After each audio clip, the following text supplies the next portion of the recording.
My name is Kerry and I'm the head chef in the refectory. I've been lucky enough to do some amazing work.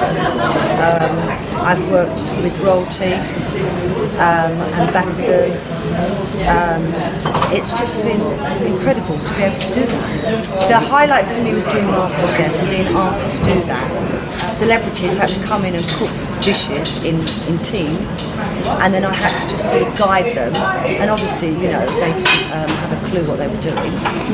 I will miss the staff dreadfully, and I will miss the lovely customers, because to me it's about the customers. They all come and say to me how it made their stay at the school so important because of the food.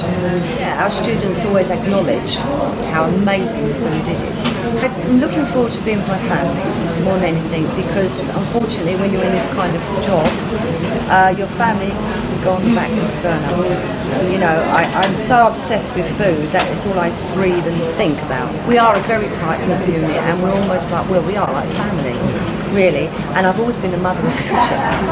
And so now I'm leaving my brood, 30 years.